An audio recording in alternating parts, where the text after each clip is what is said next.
美国试射高超音速导弹，据称其技术水平超越俄罗斯的匕首，将成为对付中国的重要手段，是这么回事吗？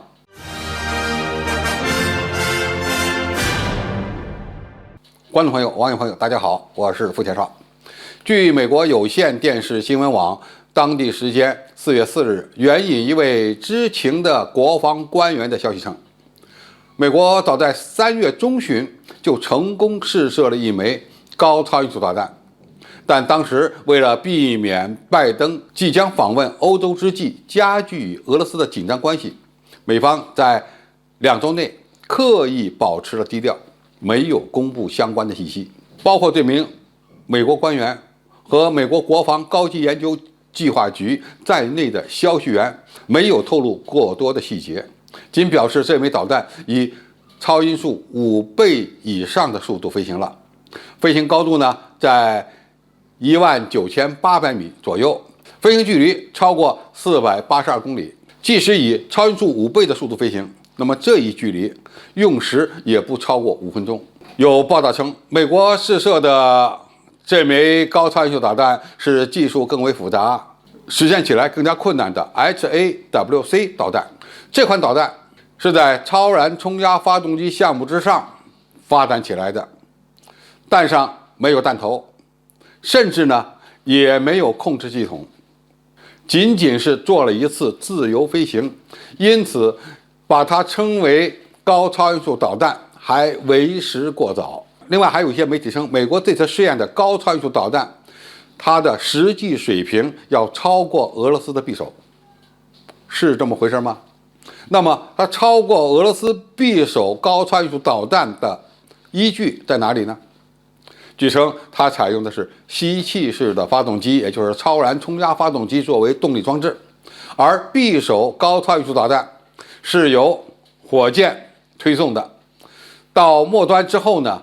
释放出弹头，而弹头呢以高超音速滑翔的方式机动飞行，然后命中目标。可以说，他们采用的技术原理是不一样的，一种是高超音速滑翔弹，一种是高超音速的吸气式导弹。这2种技术可以说各有优缺点。超燃冲压发动机的研发难度是相当大的，无论是它的外形，还是它的结构材料，以及点火的稳定性，都存在着相当的难度。美国的这次试验可以说在这方面有一个较大的突破，但是匕首高超音速导弹从技术成熟度来讲，要远远高于美国的这次试验，因为它不但已经技术成熟了，而且已经用于实战了。而美国的这次试验仅仅是搞了一次自由飞行，当然，美国的这次试验也可以称之为里程碑式的试验，因为最终呢，它会发展出相当先进的 HAWC 高超音速导弹。未来呢，有可能由 F-35这款隐身战斗机来携带这样的导弹，成为其分布式杀伤链的重要一环。这意味着，该型导弹如果研发成功，